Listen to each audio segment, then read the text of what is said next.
So I'm making a recording of 1-inch square tessellations using the diameters that we used previously. So every time that you create one of my tessellations, you want to do an 8-inch square. So you would make the width 8 inches, the height 8 inches, and then the resolution 300 resolution.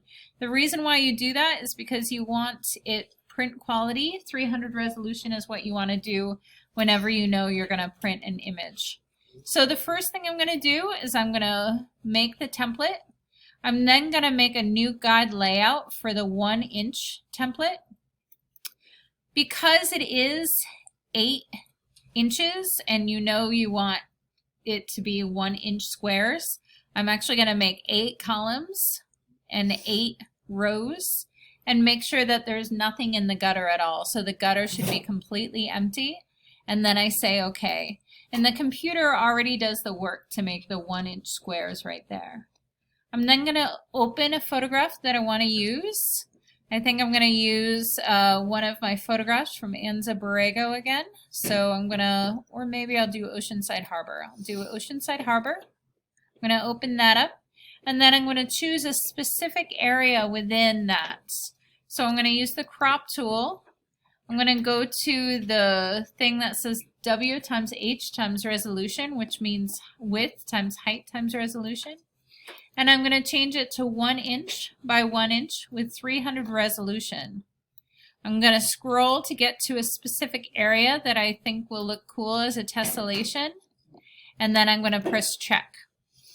From there, I use the move tool. And then I move this to the side. And I move it to a specific area that I think will look good. I'm also seeing that I have a purple outline, which means that it's completely lined up. From there, I'm going to the layer, and then I'm going to duplicate that layer, and then say okay, move it over to where I get the purple again, and then edit, transform, flip horizontal. I then make sure there's no lines, and there is a tiny little line, so I'm actually going to use my keyboard to scooch it over. And then I merge those two layers by going Command click, and then layer, merge layers. I then duplicate that layer again. So again, I just go to duplicate layer from layer, and then scooch it over to make sure it lines up. And then I move this again, make sure it's totally lined up. Merge those two layers again, and then duplicate that. So again, the main thing is duplicating layers and then merge layers. The other thing I want to point out that has been happening is that people are accidentally merging the visible. So you want to make sure you're not merging visible at all. You're just actually just merging the layers. So let me get that. And I'm seeing it's slightly off, so I might want to crop this at the very, very end. I think that's what I'll do to kind of make it work. So I'm taking those two and I'm merging that. And then I'm duplicating that again.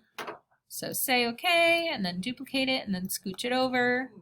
And then edit, transform, flip vertical. Make sure it's lined up, it looks good.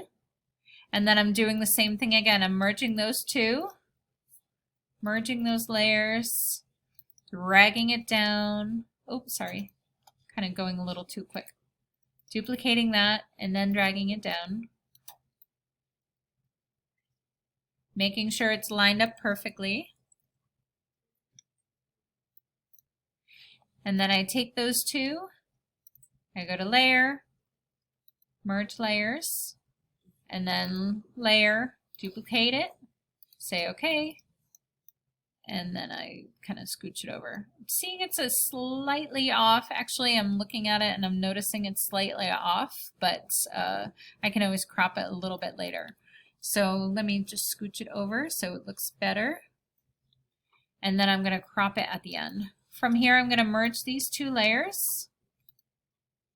And I think, yeah, what I'm going to do now, because it's a little off, is I'm actually going to merge the whole entire thing. So I'm going to merge the whole thing. I'm going to flatten the image. And then I'm going to use the crop tool. And I'm just going to crop in just slightly so I lose the edges. Oh, And then what I'm going to do, let me just step backwards because something got funky. Let me step backwards.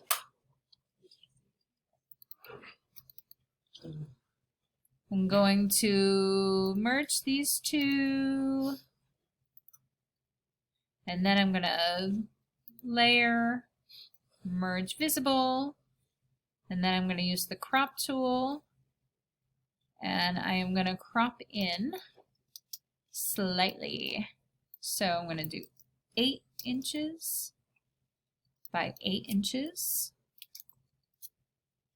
And I'm going to crop in just slightly so I can fix this. So there we go. So I fixed the little funky thing. From there, I'm going to go to File, Save As. And then since this is the 10th tessellation I did, I'm going to do Clark, Kelly, tessellation 10. I'm going to save it to my desktop. And then I'm also going to check and make sure that I did it correctly by opening it up. So this is the tessellation 10. It looks great. I'm not seeing any white lines. Again, I would probably crop it in a little bit because the right-hand side is showing a little less than the left-hand side. But otherwise, I think it looks good. So that's it. That is how to make a 10-inch tessellation. Again, make sure you're seeing all the geometric patterns. If it looks a little off, you might want to go back a few times. If you're also noticing white lines, you might want to redo it because that has a lot to do with craftsmanship. All right, thanks.